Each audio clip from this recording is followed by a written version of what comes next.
And in case you didn't hear that, this meeting is going to be recorded, and we will post it, the information on the website, at the presentation as well as the recording of the meeting.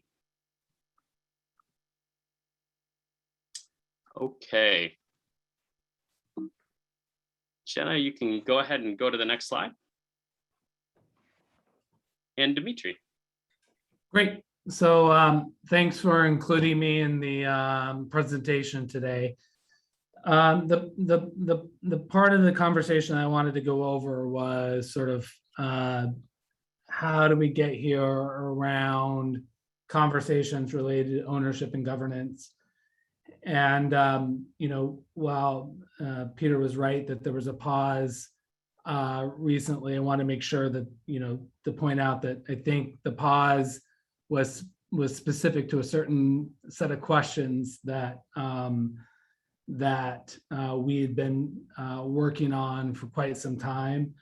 Some of the additional work around the research structure, HCP, and everything else has continued on to some degree a little bit more than the governance conversation. And here, I just want to preface it, also say that governance in many ways is really just a proxy shorthand way of talking about accountability, enforcement, and liability, and some other important considerations that effectively make the Elliott State Research Forest a public forest. So what we did as we started to visit the conversation around governance is to revisit what the Land Board had originally expressed in its original vision back in 2017.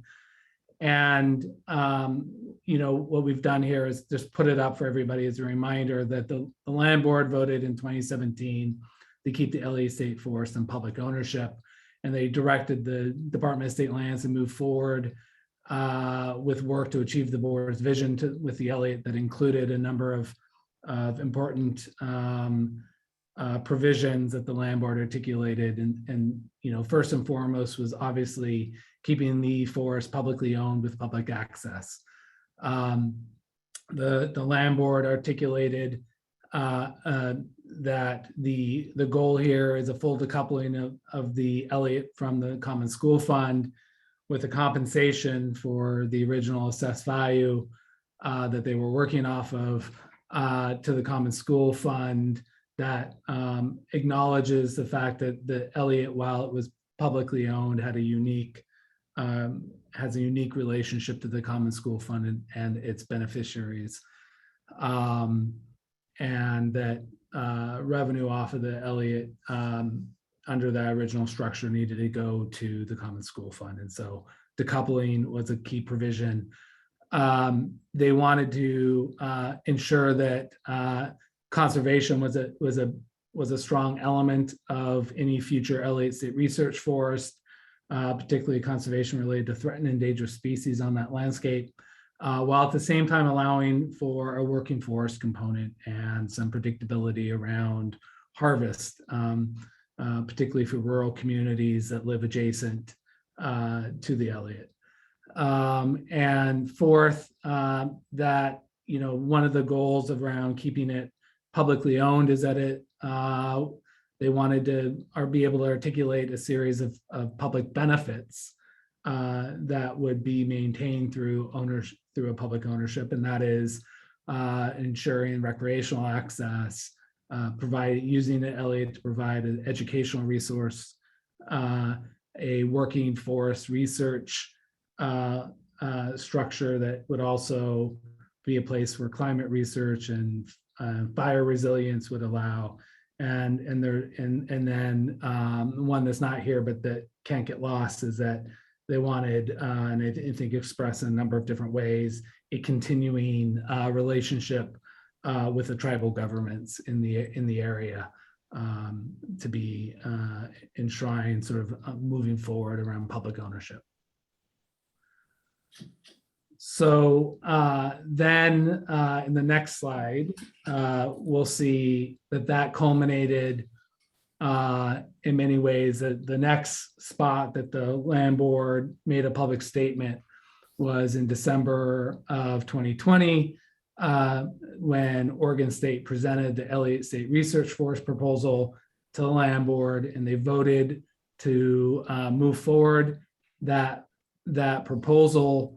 And again, I think it's important to constantly return to, for the matter of this conversation, and the task in front of the advisory committee, DSL, and Oregon State is to make sure that we're following through on the direction that has been articulated by the land board. So I will just go ahead and cover that quickly, but Treasurer Reed moved in December of 2020 that the land board affirm its intention to decouple the Elliott State Forest from the Common School Fund and transfer management, and I think that's a key element there, of the forest to Oregon State University for an Elliott State Research Forest, and further move the land board direct DSL to continue collaborating with Oregon State University and members of the advisory committee to finalize a proposal that would accomplish this outcome while fulfilling the land board's original vision and direction.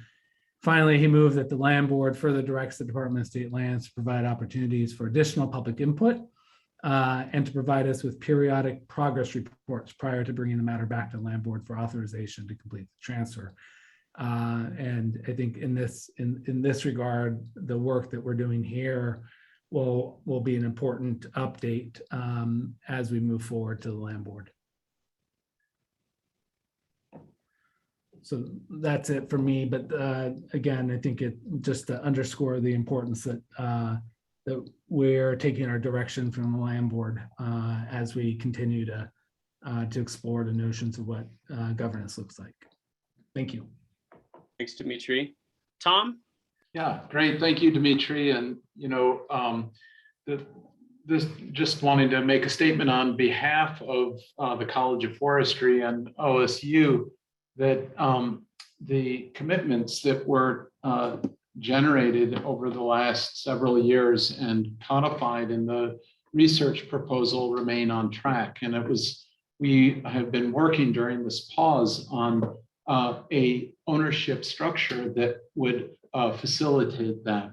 And that's what we'll be sharing today. And but the research proposal was built in collaboration with the advisory committee, and that remains the same. The advisory committee has been and will absolutely remain integral to the process and the ultimate success of the research forest proposal and forest management plan for the Elliott State Research Forest. The overarching structure that was generated for the research plan remains the same. However, recognizing that as we collect data and as we become more informed by that data analysis from inventory, LiDAR flights, species inventory, that there's flexibility in the actual application on the ground, but all the commitments and the structure from the research proposal generally remain the same. The Elliott will still have a HCP and a habitat conservation plan and a forest management plan, and those will be integrated and or at least intimately related, and will be generating a biennial operational plans. The governance structure that is generated in this new ownership model will absolutely reflect a public emphasis on public research forests. And the research remains as a focus of, and thus OSU's management is directly tied to that those research objectives. Conservation, recreation, and operational commitments that were emphasized and, as I said, codified in the research proposal remain the same. And of course, as Dimitri suggested, this is all predicated on decoupling of the Elliott State Forest from the Common School Fund. So with that, I'll turn it back over to you, Peter. Thanks, and we've got Paul and Vicky up next. Paul, starting with you. Paul Odenthal. Actually, I think Vicky is first. All right, thanks. I am. Good to see everyone. I love the wildlife in the background, Ken. It's been a long time since we've visited, and that was sort of what I missed the most. But we needed to figure out what we wanted to do. Throughout this process, you know, there's been a lot of optimism about what we're doing. Y'all have been hanging in there for longer than your 1-year commitment. And we've been trying to find the best approach to solve this problem, or not this problem, but this challenge. Because I don't really see the Elliott as a problem, I see it as a challenge. But as we dug more into the details, we started finding that the approach we were undertaking, was coming up with some obstacles that we couldn't get over. Sort of like the round hole square peg analogy. The Elliott's very unique. I get a number of emails from folks about the history, the landscape, how it's important to them and their constituency. And as you know, I grew up around the Elliott in Reedsport. So the Elliott requires a very unique governance structure tailored to reflect all of those issues and make sure that we fulfill the intention of the Land Board, Oregon State, and the Advisory Committee. And we were entrusted to do that here at DSL. There are ownership and governance options that we found would work better than the path we were on. They can take advantage of the state government apparatus. We can conduct visionary research, and we can all be inspired by this endeavor because I think it meets the concerns that folks were having about the governance and the risk factor. And so that, I think Paul can talk about what the risk issues were to OSU. Thanks, Vicki, and it is good to see everyone, although it's on Zoom. Hope that we'll get back to seeing face to face. And from the Oregon State campus, I can tell you we're excited to welcome students back in person here in the very near future as well. But I think Vicki, round hole square peg is a great analogy. As I came into this and we've been working on the governance issue, we seem to make some progress, but then hit a wall and be in a circle here as we tried to look at this. And it really comes down to financial risk from the Oregon State perspective of how we're able to protect the university and make sure that this, it isn't an undertaking that would fall on us as the, tuition dollars of our students having to support the forest, right? So, we believe that their sustainability is there from year to year, but when we talk about a large loss of revenue for whatever reason that may happen as well, that's a risk that's just hard for Oregon State to take. We're Oregon's land grant university, and we're here to provide, effective education for the students, children of Oregon, our children, and to make sure that it's affordable for them as well. And, so with that, as Vicki said, I think we were all coming to the same conclusion that we were perhaps heading in the wrong way and hitting this wall. And we came together. We pulled out some work that Peter had from early in this group to talk about different ownership alternatives that were out there. And with DSL, with Dimitri, the Land Board Assistants, Oregon State, we sat down together and we just didn't go right to the idea of a public corporation. We went through all the other possible options and ownership models between Oregon State ownership as we were pursuing lease, a transfer, perhaps placing the forest into an agency, as well as the public corporation, and came together. So just to share with you that we did a great deal of research. We looked at a number of options to help us decide what was the best way and how do we find that square peg for that, that round peg for that round hole, right? You want to go to the next slide, Peter? Yeah, thanks, Paul. And Vicki and Tom, I think you're up. We're sharing this slide again. And I really appreciate the relationship with Oregon State. I think we turned a corner when we sat down and figured out that we needed to change something to make this be successful for all of us, including Oregonians. And the one thing we all agreed on was full coupling from the Common School Fund needed to be a priority, and it still is. It was the direction I was given by the land board, and it's the one that we still are pursuing. We believe we can do that concurrently with development of the structure. And this organizational structure, we've got longevity in mind because Oregon State doesn't want to take over a forest for research and then have the rug pulled out from under them in 15 or 20 years. So we're really concentrated on making this long-term commitment. We definitely want to maintain it as a public forest with those public values and benefits that you all have expressed, members of the public and also members of this advisory committee. You all came with these different backgrounds, which is why we chose you: recreation, hunting, Native American commitments to their land and appreciation of their land, and timber interests. It's all there, and even the educational component with Mary. This is what's been really important for us to continue to hone in on, and we believe we can do that as part of this new management structure and this new overarching structure about ownership. And then Tom, I think you can pick it up from here. Great, thank you, Vicki. Yeah, again, just from the perspective of the college, once again, as we've said multiple times in the past, this is an enormous opportunity for the College of Forestry, for the Oregon State University, and for the state of Oregon as a whole.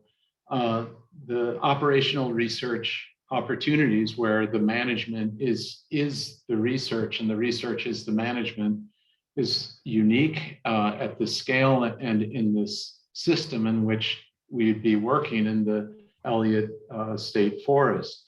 And the research-focused management and the revenue generated from that will absolutely stay with the forest. So that's, again, another commitment and goal for the forest, is that that revenue that's generated through the management that is research, that will stay with the forest to drive the forest research machinery, and as well as the just operation of the forest and the maintenance of things like roads and trails. Research activities and the associated management are adaptive, and we committed to an adaptive management approach in the research proposal. And because of that, the research activities may evolve over time as we learn and as we understand more about the systems that are being implemented.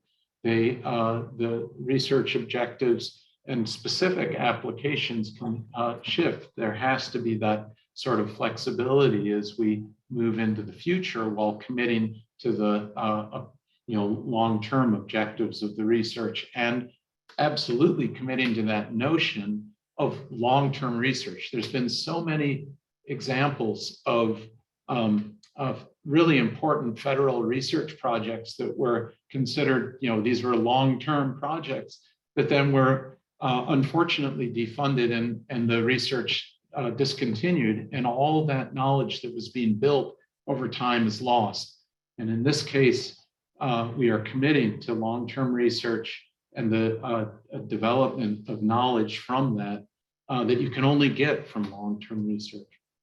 The financial certainty and self-sufficiency would be ensured with this approach. And this is something we're going to discuss in more detail on the 22nd. We've been working a lot on the financial aspects of the forest over the last several months, even through the pause period. And we'll be sharing that on the 22nd. And then with regard to once again, just committing to the integration of the advisory committee into decision-making and into the process by which this evolves, the Elliott State Research Forest evolves, is with the advisory committee and with public input from the public. And with that, Peter, I'll turn it back over to you. Great, thanks, Tom and Vicki. Dimitri, can I ask you to talk a little bit about sort of where the conversations over the last few weeks have brought OSU, DSL, and the Land Board assistance in terms of governance? Sure. Are we moving to the next slide too? Yeah. Great. So again, if you see the, reflective in the flow of the presentation here was the return to the original vision of the Land Board, articulated in its motions and its, stated values that wanted to ensure or featured as the Elliott State Research Forest. And then you'll see that, what we did was articulate what are the shared goals moving forward that help us meet that, both from the state's perspective, broadly defined, and from Oregon State's perspective. And so there was an allusion that we discussed some different proposals around a lease structure, maintaining it as part of an agency. And one of the things that we returned to that had been discussed previously was the notion of a public corporation. And I think what was really intriguing there, and I think that you'll see as we move forward about what the group thought were some of those advantages as opposed to other structures, is that we can go ahead and both ensure some and I'll point here that a recent successful articulation of a public corporation by a legislature was establishing the Willamette Falls Locks Authority. And that was in the recent legislative session. You'll see, we just wanted to show you and have people be able to look up that piece of legislation and see the bill in its entirety. But you'll also see there, some elements around an articulation of a mission and authority. So am I on for the next slide as well? Yes, sir. So some of the advantages that we identified in this structure is that you don't have to make the Elliott State Research Forest subservient to any existing public agency or the university. There were concerns in the past about, would the university be tempted to use the potential of generating additional harvest to backfill the shortfalls elsewhere in the university. There are similar concerns that obviously would be there around any agency. You can have oversight by a board of directors that could be appointed by the governor that is specific to ensuring the accountability, enforcement, liability of the research forest, and focus primarily on that, with guaranteed input from the public and advisory committee. You can go ahead and write into the statutory construction of the public corporation what those are, expectations around for the mission, the role, and the function of the forest, of what that entity is. And articulate those public responsibilities around public records, around public meetings laws. All of that can be constructed right there in the statute.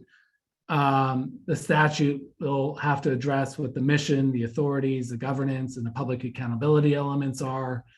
All of that work has largely continued.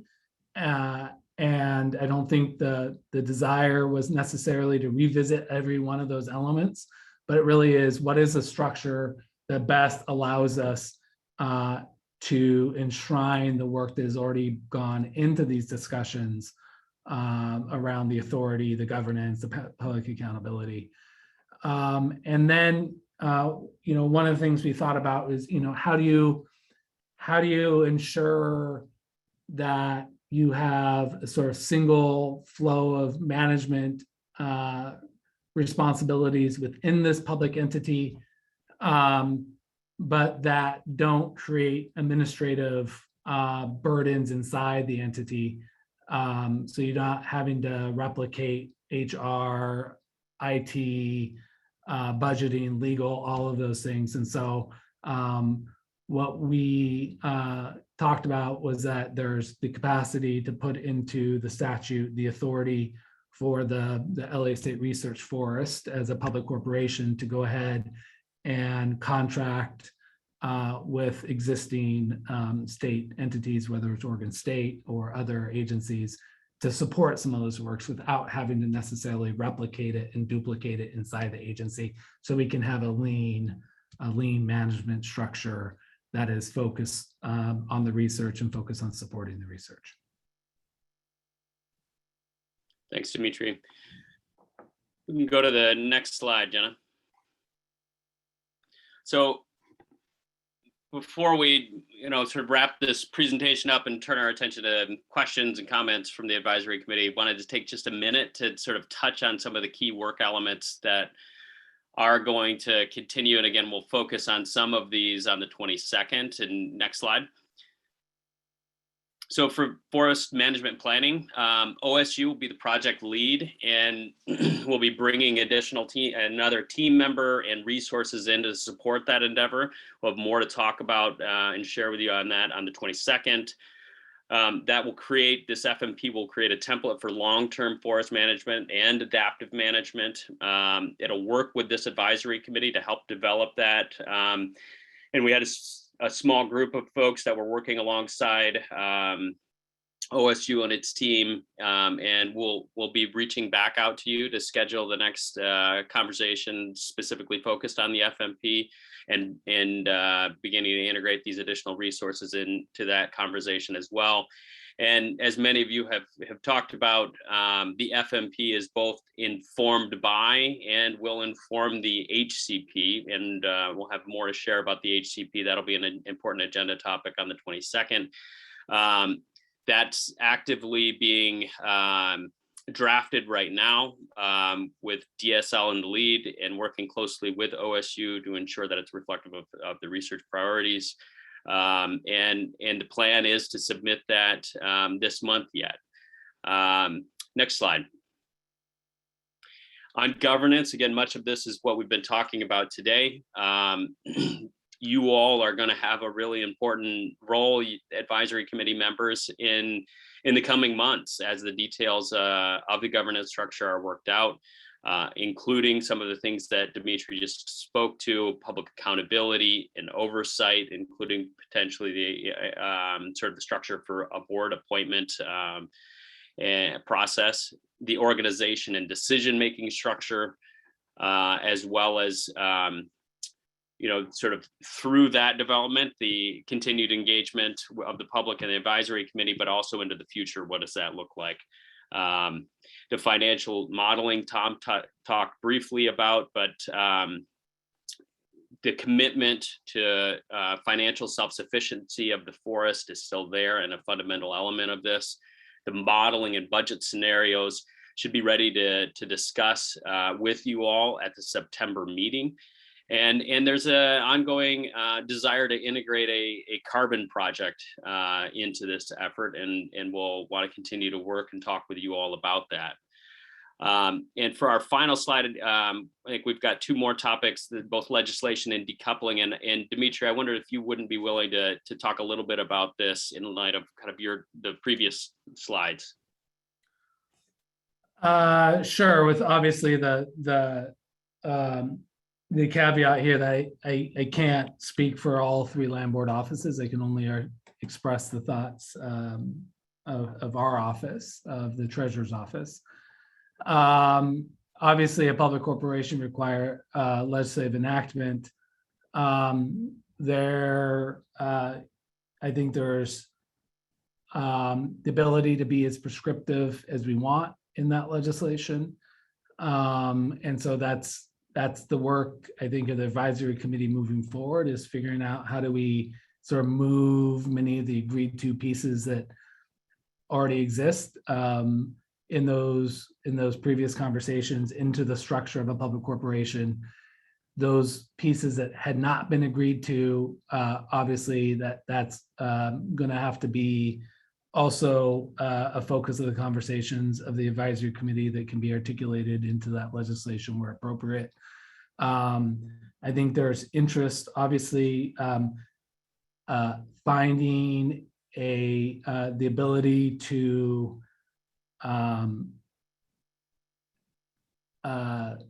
meet the original vision of the land board is something that the governors expressed in previous land board meetings is a priority of their office, as I've interpreted what she and her team have said. She would like to see as much of this done while she remains governor.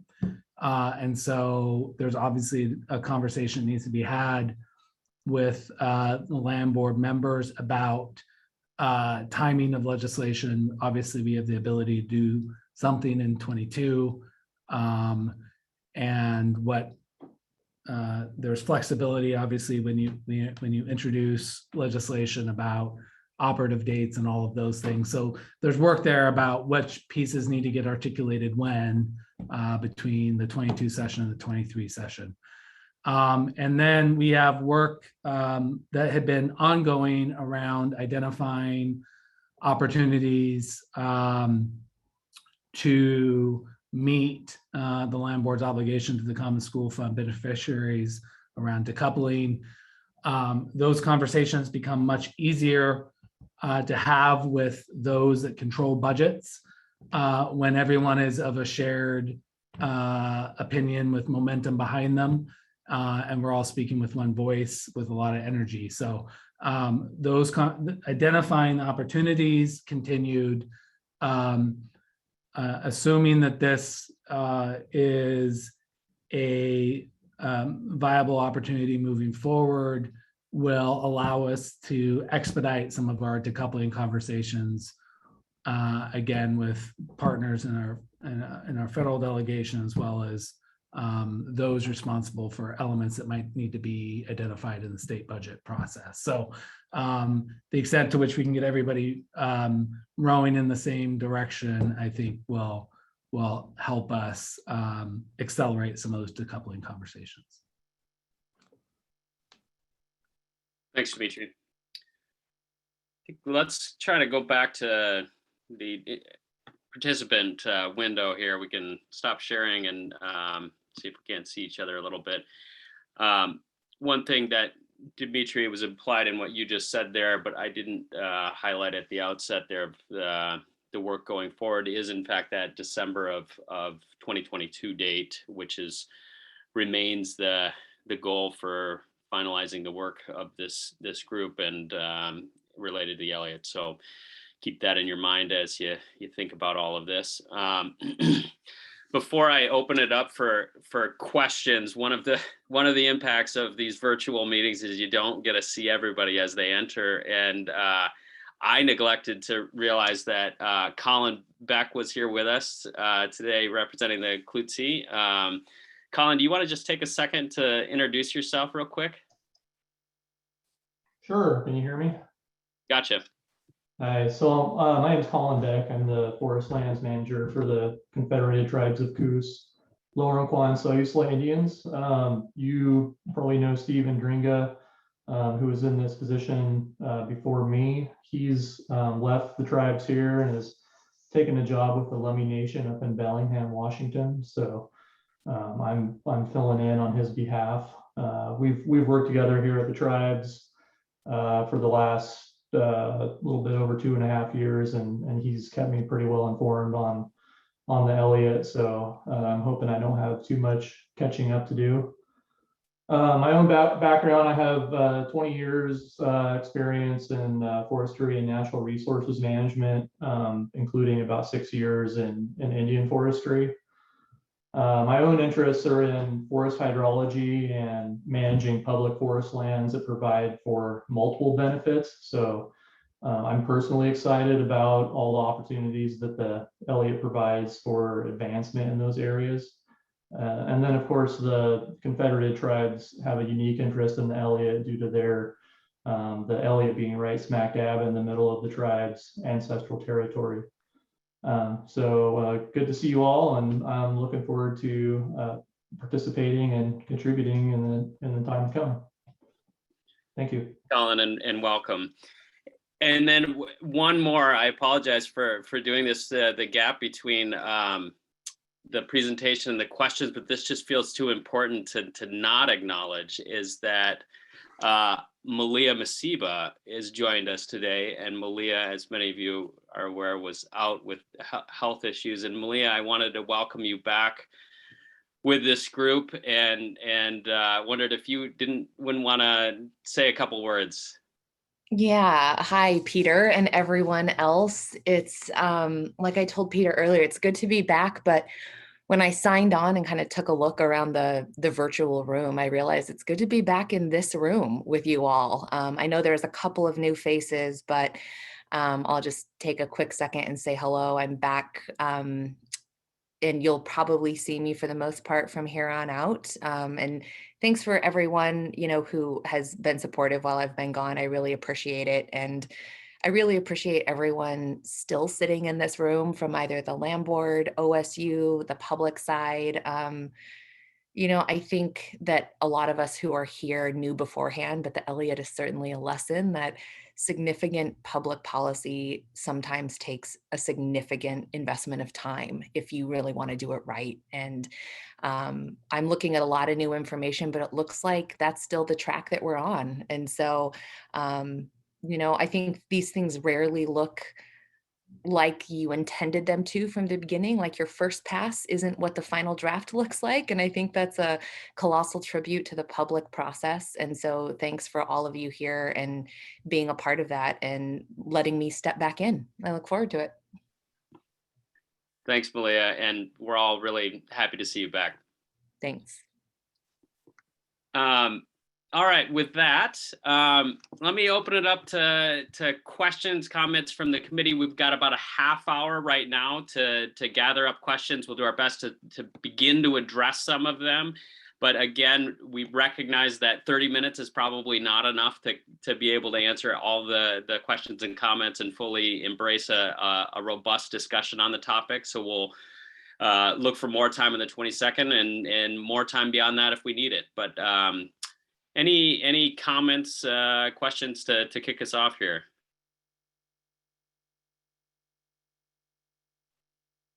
Mark?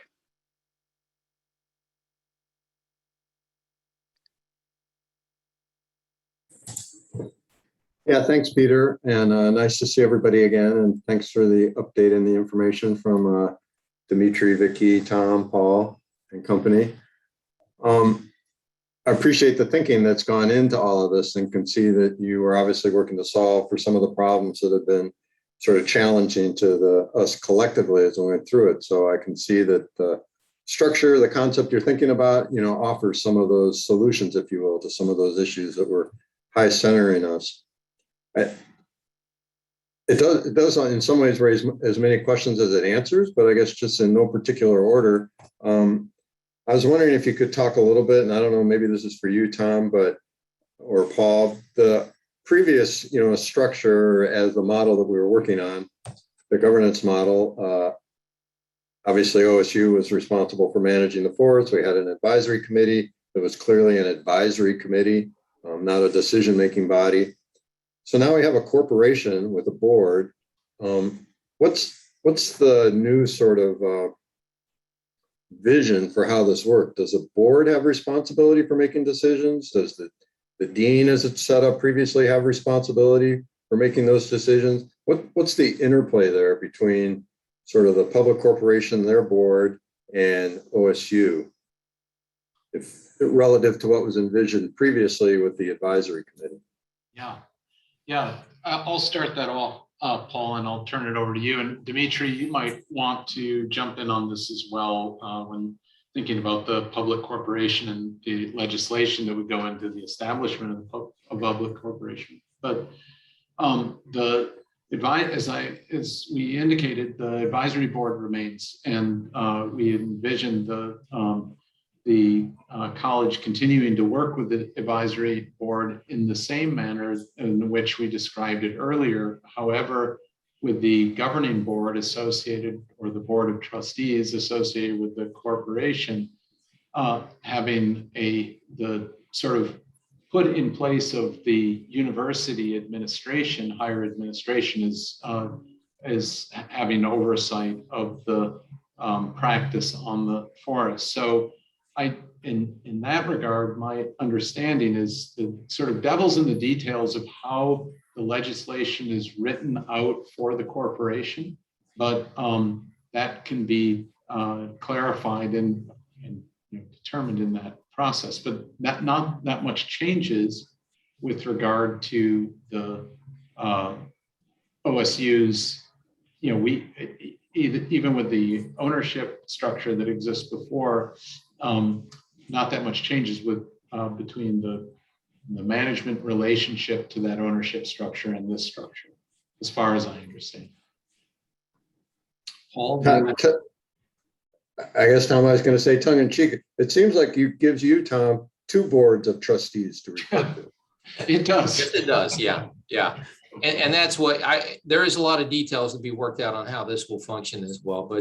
But it is, we're looking at a, government appointed board of trustees or commission that would oversee the forest. And it is, this is one of the compromise items, I think, for Oregon State, is to get to manage the risk in the way that we think is best for us, as well as to give a lot of the stakeholders, Mark and Bob, we had a lot of discussions to give you a little bit more, ability to influence things. We're ceding some of that control to the being the manager versus the owner of the forest. So that's kind of our initial thinking on this for the board of trustees.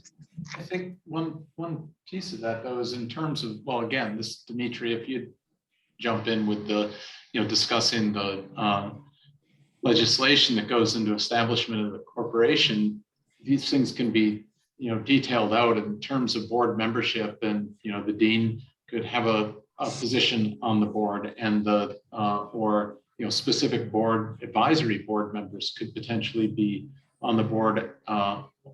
Specific agency members could be on the board, whatever the case might be, but that gets sewn into the legislation. And that's something, again, in terms of working out the details of it, we could potentially, one could conceive a really sort of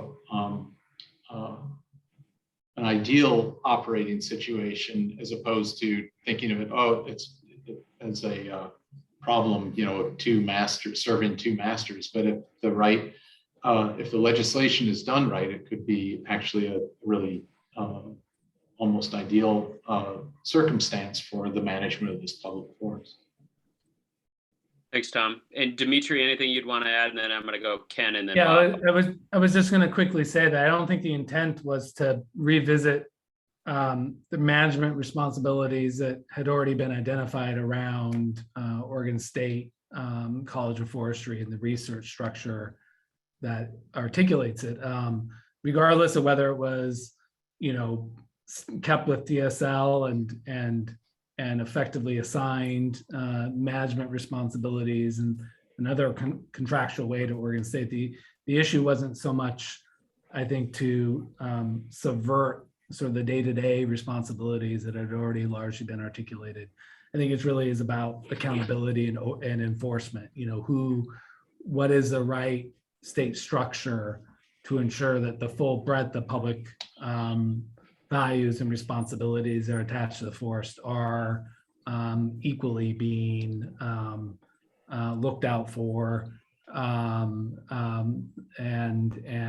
that there's that those sort of accountability enforcement provisions are probably those that stay with the board. And the management responsibilities then become the college's responsibility. But again, I think the underlying thing there is the idea was not to revisit that whole the whole structure, but really to create the right governance body that would oversee it. But that can be articulated in that statute. And, you know, I assume that there would also be an articulation if there's going to be an executive director associated with that, which responsibilities are ascribed to the executive director as well. Thanks, Dimitri. Mark, one quick follow-up, and then Ken and Bob. Yeah, I appreciate that, Dimitri. I guess where I'm trying to still tease out a little bit is just the public corporation sort of insulates OSU from sort of the financial risks and some of the liabilities, but yet then, you know, trying to see how the action agency, which is essentially OSU,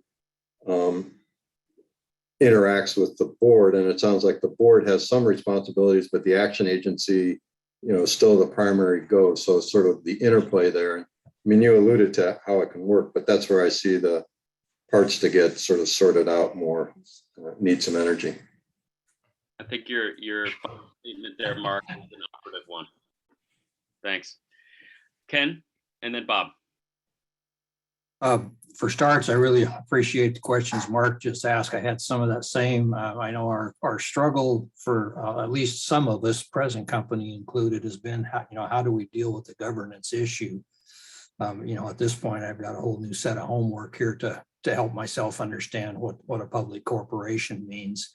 And it's pretty obvious that we're going to have some collective work to do here with the advisory committee and pretty much with everybody on this call about how that piece of legislation might move into statute somewhere in the not too distant future. But I just like to toss out that I appreciate, and Dimitri in particular, bringing us back to what the original vision of the land board was. I know a lot of us here have hung our hat on the continued public access to the forest, the local benefits, the local economies that can come from the local work that happens there with forest management, with recreation, with the set-asides, with the studies that we can do. Those things are all really key from my perspective to my constituency, but also to the larger public in the state of Oregon. So I appreciate bringing that forward at the front end of the conversation. So that's all I had. Thanks. Thanks, Ken. Bob Salinger and then Paul Beck. I appreciate the work that's gotten into this. It does help answer some questions. I think it also, as Mark said, raises a lot of new questions as well. I have lots of them. I'll just ask two related ones right now. One is, I understand it takes the liability off of OSU, but where does that liability now shift to? Is it just the public corporation, or is it really ultimately the state that has named officers on that board, plus it's appointed by the governor? So where does liability ultimately lie? And secondly, we have spent a lot of time on the governance, and it's always difficult to create these things from scratch. And I'm curious about the possibility of simply uploading in legislation that Oregon public records laws apply, Oregon Administrative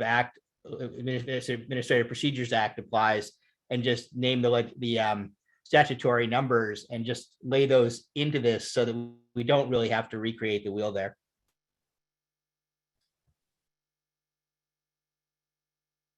Both good questions. And I wonder, Dimitri and then Tom. No, I was going to say it's a Dimitri question.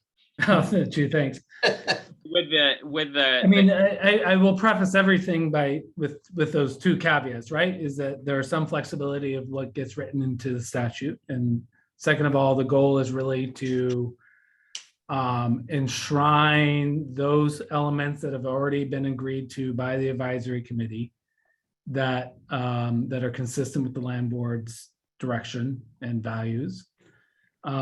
Hopefully this creates some solution space that has been elusive a bit. And I think liability is one of those things. I think there's obviously when you think about the state as an entity, it can probably withstand a greater degree of risk on the liability questions than a standalone sub-government like Oregon State has, in terms of assuming, and I'm not a lawyer, so I'm not getting that term right, but it's a separate entity that's much smaller than the state. Obviously, risk takes on a different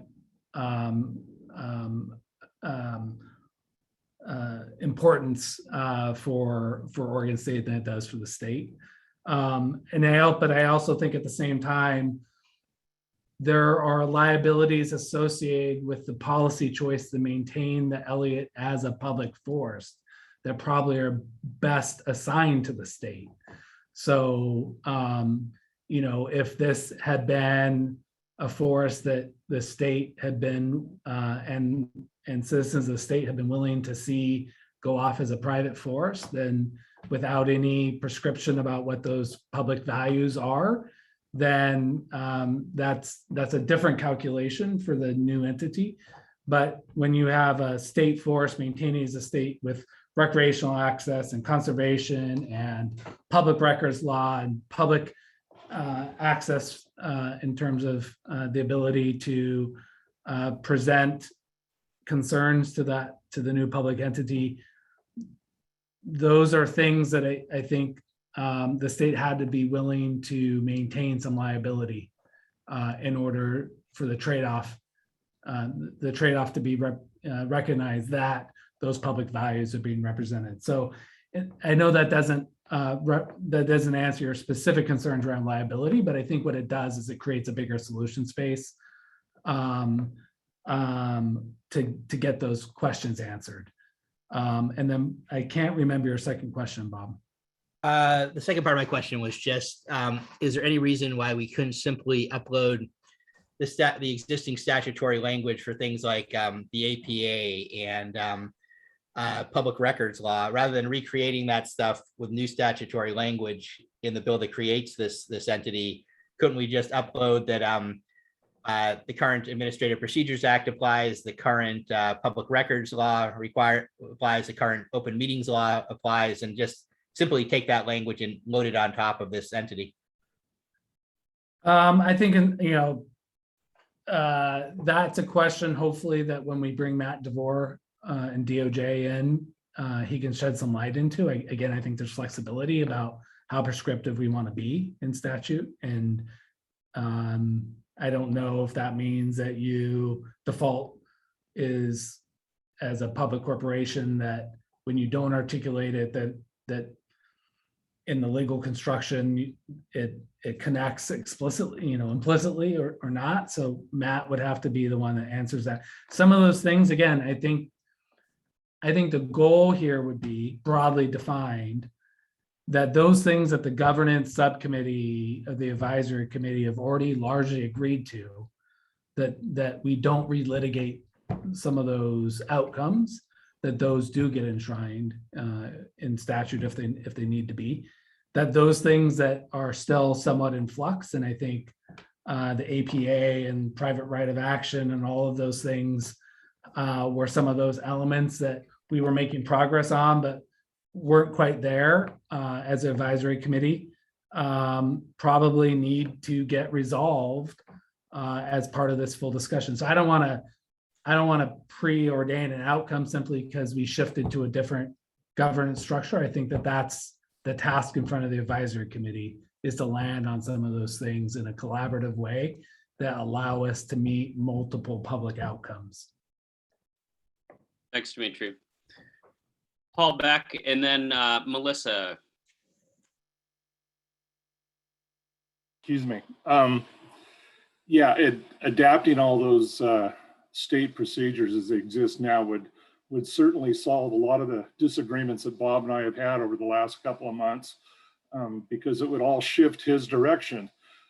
So I'm not in favor of adopting those procedures wholesale. Thank you very much.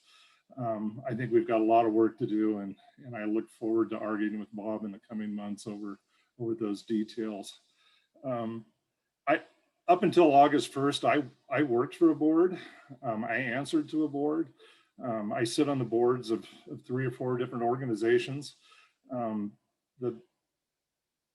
Their duty is to hire a director, and in this case, it would be someone to manage the land.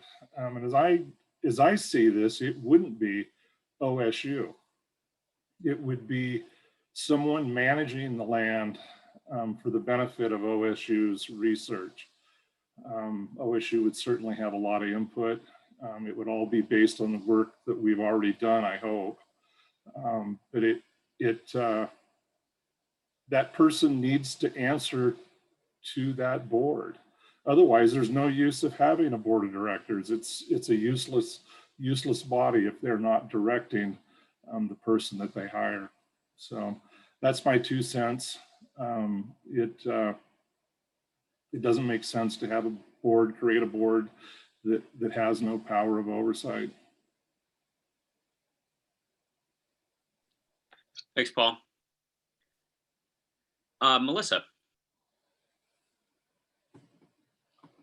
Thanks, Peter. So my understanding is that the process for creating this public corporation is that, you know, with the help of DOJ, we'd put together this, you know, the proposed legislation, but then it goes to the legislature, correct? Correct. And so then there's really not, I mean, anything could happen to it there, in fairness. And if I was a legislator, I would say that, you know, I appreciate you drafting this, but it doesn't bind us. You can't force us to pass the language that you want. So I have some concerns about that. Obviously, you know, I think it runs the risk of rendering the last 3 years of work that the advisory committee has done completely moot, which would be a shame because this committee has done a lot of really good work and has worked hard toward consensus. So that's probably just a rhetorical statement or something for people to think about. But then the other thing that I was thinking as we were talking is if we create a public corporation that incorporates a lot of state procedures, and then I think back to 5 years ago where we were at with the Elliott, how does this really address the issues that got us here to start with?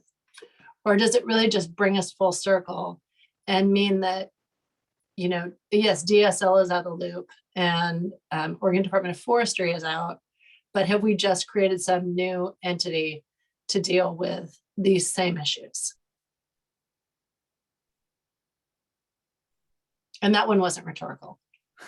Thanks. Melissa, maybe I'll start on that because you know, and earlier when we were talking about this as a group, you know, folks from DSL and OSU and Oregon Consensus and Dimitri, Peter asked the question, you know, what are your biggest concerns? And my biggest concern was, I don't know enough about public corporations to be, you know, effective in guiding the process. I started reading and trying to educate myself, but the unknowns are what concern me. And so I'm not going to act as though I have all the answers, because of course I don't, but with regard to the hard work of the advisory committee and what we've accomplished so far is that we've laid out a research proposal that, as we said, we all didn't get exactly what we wanted, but we came to an agreement that made a lot of sense for all of us. It ensured that public access. It allowed OSU to do operational scale research that was in a system that is unprecedented in terms of the high productivity forest ecosystem, high biodiversity, culturally important, and trying to wed all of that, recreationally important, wed that with research, and with the outcome being that we can chart a path forward for more sustainable forestry moving into the future that's based on the findings that come out of this. And that is what this public corporation would be designed to achieve. It's not, the work that would go into it. And then if you're right, if we drafted something and handed it off to the legislature, they could modify it in whatever way, and it could come out the other end looking completely different. But if we have, and again, this is where I run into trouble because I don't understand the process well enough, but if we have these set requirements that go into, this is what this public corporation must have as objectives, which is that long-term research objectives based on these meeting these multiple values at once, that then it may create a funnel for that legislation that ultimately yields exactly what is needed. And I don't understand enough about it to know whether or not that would work exactly that way. But the land board has laid out their objectives and then approved the proposal that laid out our commitments both to research and to the larger set of values. And that would have to be guaranteed in the corporation. And if it couldn't be, we abandon the corporation. The process for generating the corporation. So, Dimitri, bail me out. Yeah, I think we anticipated that we were going to have to make a statutory adjustment regardless, even under the previous conversation, and that anytime you go to the legislature, there's a risk. Certainly of the legislature saying, yeah, we respect your input, but we have our own idea. I think that's the responsibility of the land board and the advisory committee. If the advisory committee stays together in an intact way, that's all largely in agreement with the structure and moves forward. I tend to think that, this is where I have some of Keith's feedback during the December 2020 land board meeting where he talked about the importance of the Elliott as a marker of what can be done when different sides come together to meet a broad variety of public values. I think that's an argument that the legislature will respond well to, but there's certainly risk associated with it. In terms of, and now I'm a little bit out of my skis, but one of the responses, I think that if the process moves forward in a collaborative way and all the pieces come together around a habitat conservation plan and a forest management plan, and the advisory committee / new public corporation are intact in a collaborative way, that HCP in many ways becomes something that didn't exist before, that will allow the new entity the ability to avoid some of the uncertainty associated around litigation with some federal laws. And so I think the habitat conservation plan becomes a key component in the ability of the public corporation to meet the vision that's articulated in all of those documents. And so I think that's one distinction that we didn't have 5 years ago. We haven't had on the Elliott for some time. And again, I think that, when I think back to what was intriguing around the notion of Oregon State as a partner in this moving forward, that the treasurer articulated, I think he thought that this is an organization that can bring people together around a new shared set of values that we have been divided over the Elliott over. And what's lacking is a unified vision about how the Elliott should function as a public forest. And so I think that those two things will allow it to move forward successfully. But specifically, yes, there's always some uncertainty when you go in front of the legislature. So if I could ask one follow-up question really quick, Dimitri. which is, I think, the obvious one, which is if the habitat conservation plan is the key to the whole thing, to avoiding the issues that we had 5 years ago, right?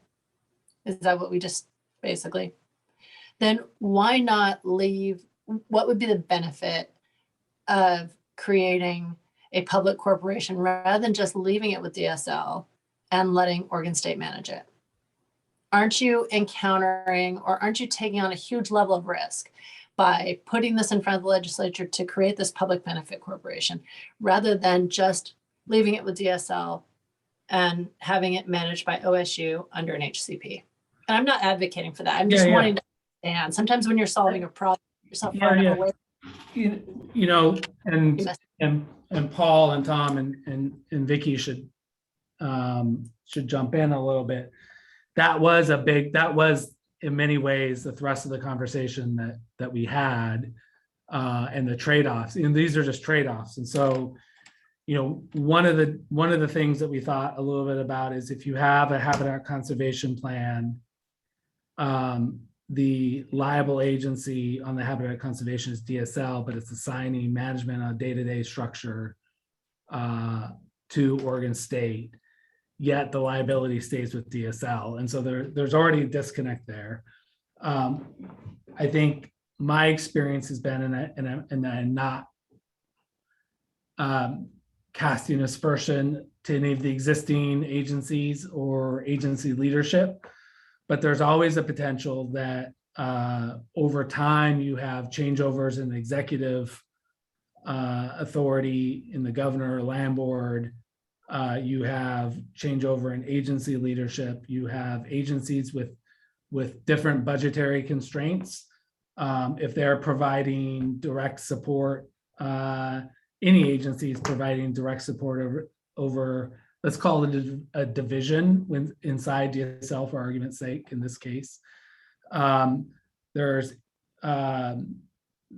has been my observational experience that whenever there are budgetary constraints for an agency, even when you have a self-sustaining division, there is always a temptation that the budgetary challenges elsewhere in the agency can be addressed partially by ratcheting up costs associated with administrative responsibilities, HR, IT, all of those things that sometimes can put the division at odds with the rest of the agency.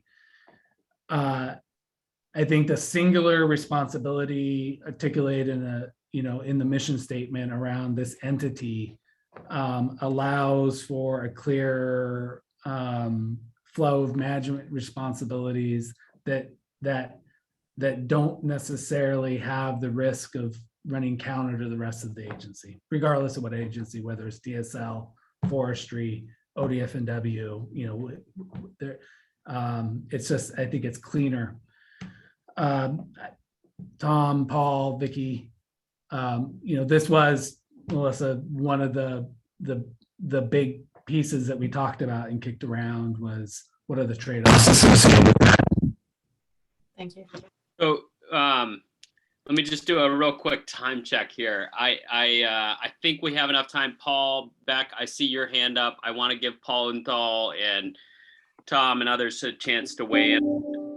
So far, I only have Fergus from public wanting to make a comment. If anybody else would like to get in the queue, I need you to send me I'm Barry Sanders. I've got you as well. So we'll give you each a couple minutes and let this conversation percolate for just a couple more minutes. So Paul Odenthal, Yeah.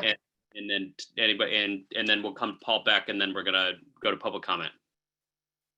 Yeah, I think Dimitri said it well. There's pros and cons, of course, to any structure here as well. But the thought of the corporation, which is singly focused on the well-being of the Elliott versus another body involved that has other distractions. The board of trustees of the Elliott that is focused on that and has representation across stakeholders as well, in the management. So I think those are some of the elements that drove us this direction as well.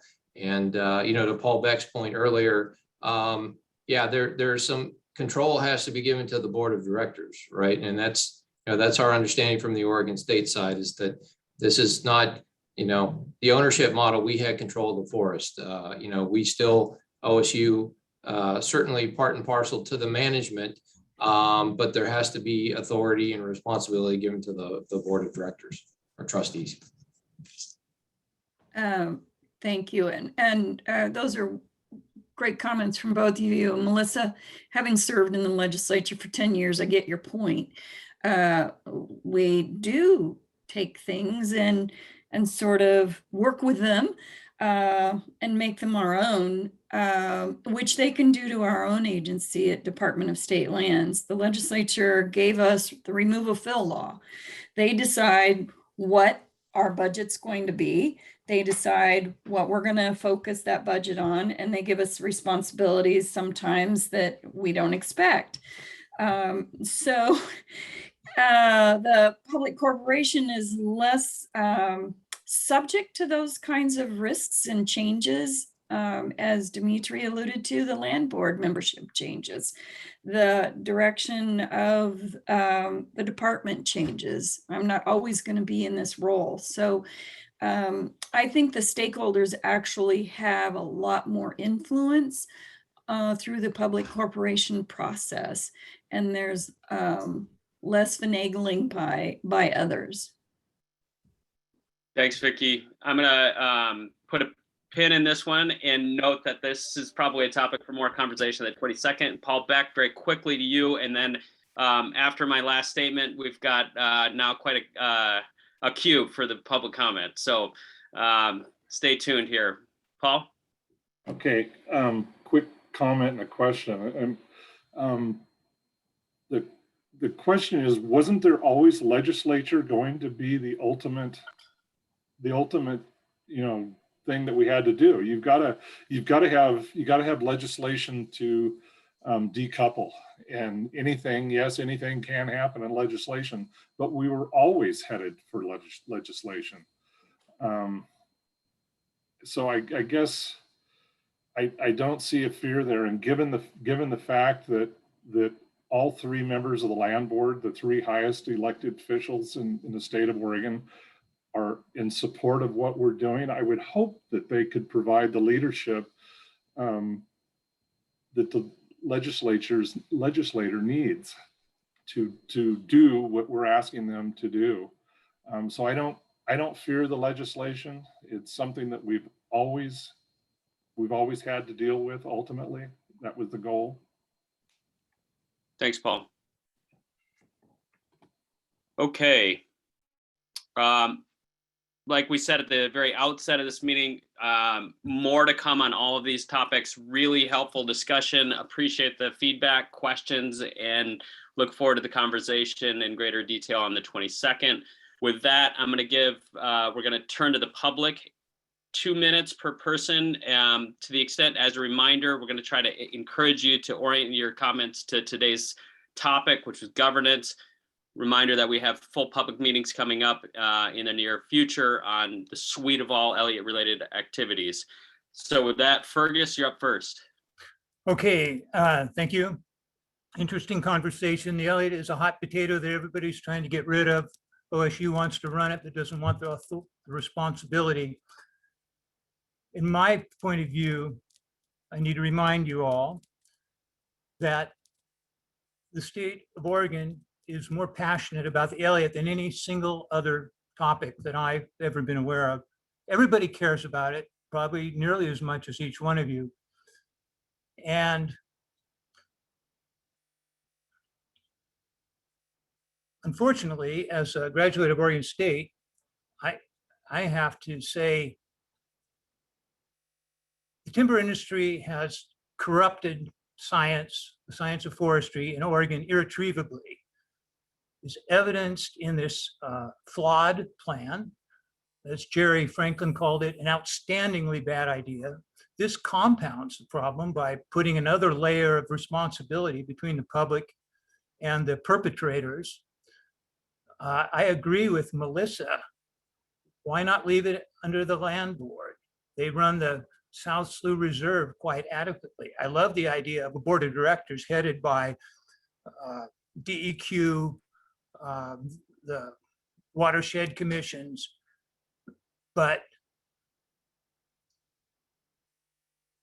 a semi-secret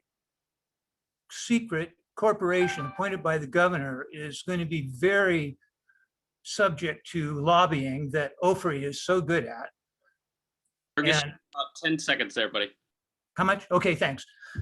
And to go back to the 2019 Oregon Supreme Court decision, there really is no reason to decouple. OSU's done a lousy job of forestry, a worse job of carbon, and we need to keep it out of their hands. Thanks, Fergus. Barry Sanders.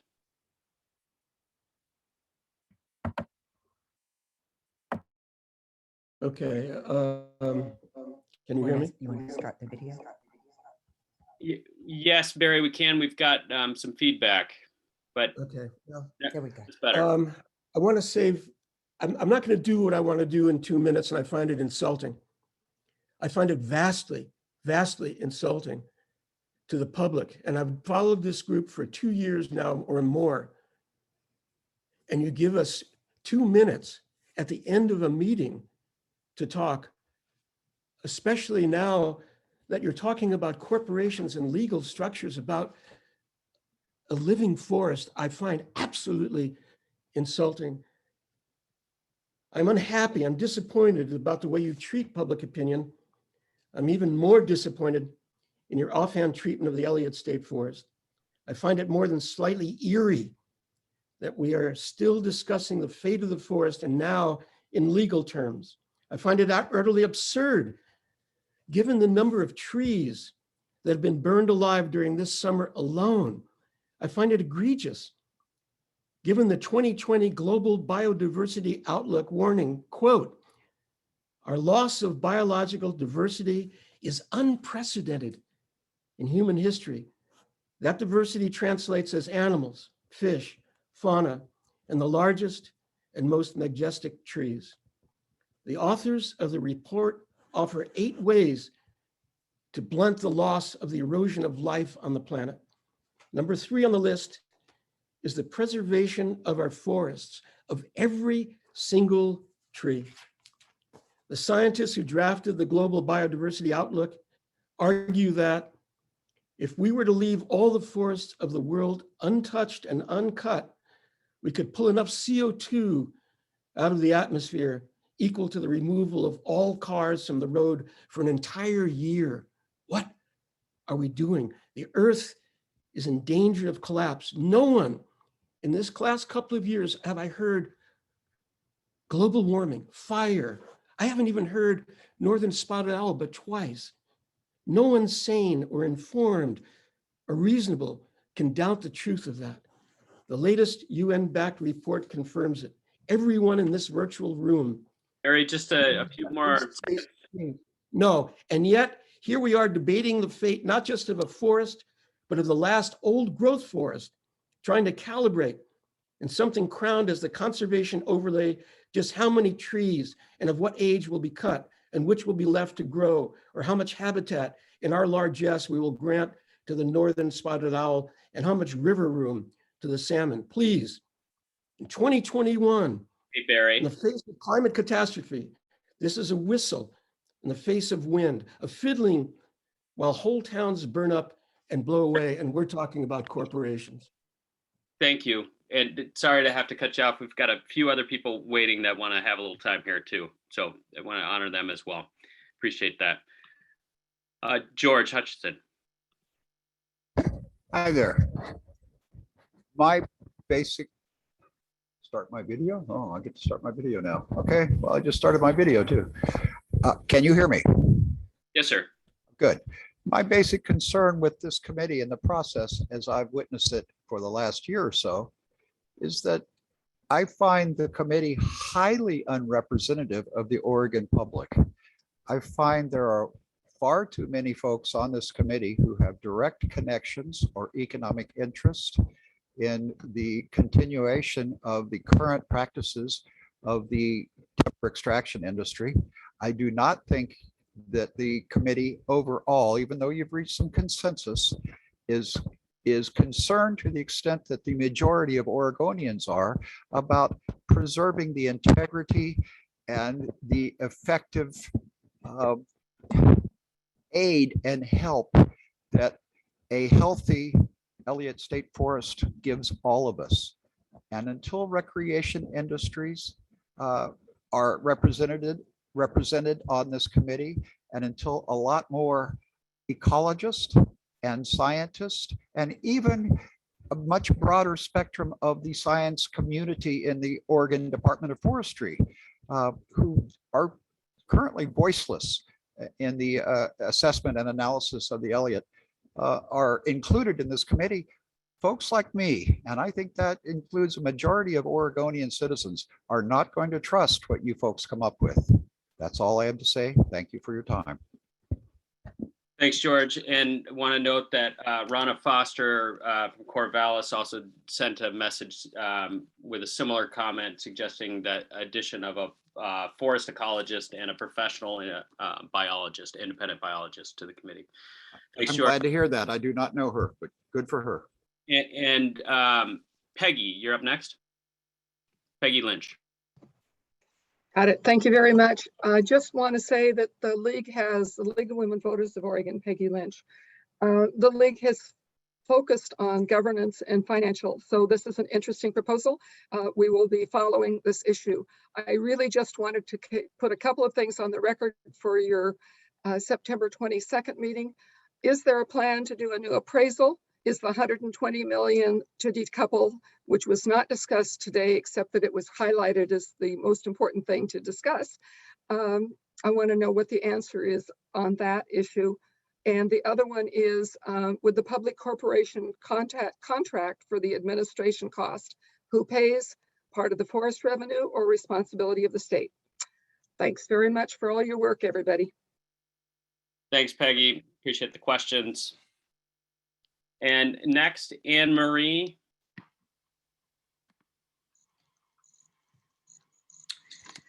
Good afternoon. Can you? We can hear you. Yes, there is some degree of artifacticity. I want to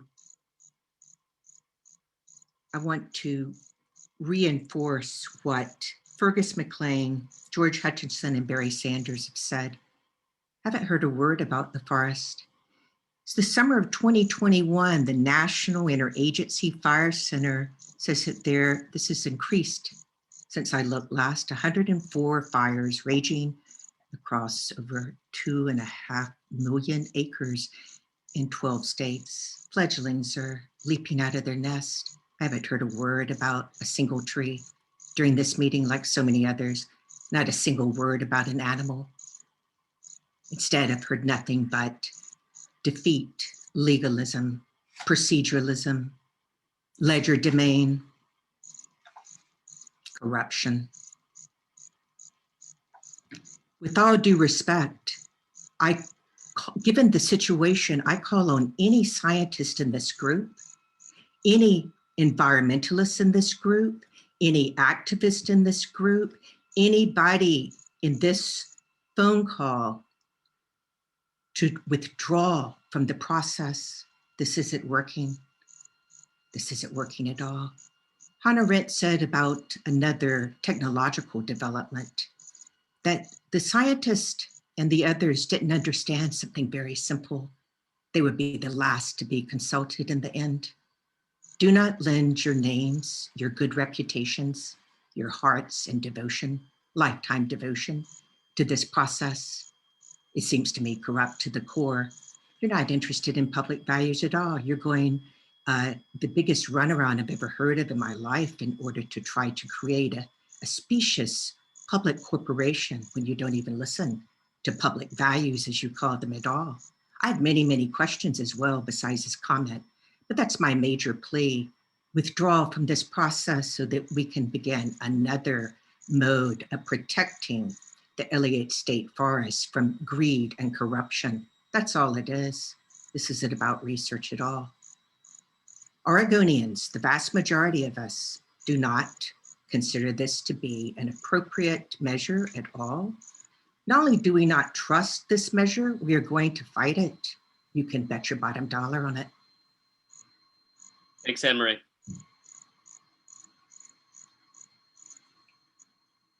Thanks, Anne Marie. And finally, Sue Craig, we've got just a quick second here. I know you wanted to get in there yet. I just wondered, when Vicki Walker talked about the stakeholders as part of a public corporation, who would that be? I'm just curious about that. And also, are there other instances of public corporations that I can look at to see how this all works?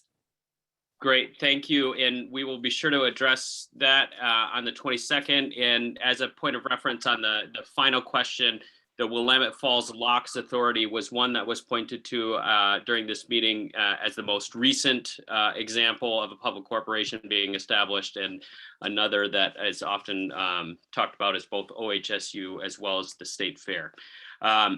Thank you all for your time and energy today, and your patience as these important topics are have been discussed. And the important work of other elements of the Elliott have continued. We look forward to the meeting on the 22nd and continuing this conversation. We'll also have more to report both on financial analysis and modeling that's been done. The HCP will be an important topic for the 22nd. And between now and then, both for members of the committee as well as the public, we welcome your questions. This isn't, we know we hit you with a lot of information today, and there was a fair amount of talking at you. As you mull this conversation and what you heard today, and new questions, comments, suggestions arise, we encourage you to share those with us. Any of the members of the project team, certainly you can get those to folks through me, as well as through Jeff, Vicki, Paul, Tom, and others. So with that, we're going to wrap up for the day. Appreciate everybody's time and energy and making time for this sort of unexpected meeting here between your regularly scheduled advisory committee process. We'll see you again on the 22nd. Thanks, everybody. Thanks, everyone. Thank you. Thanks all.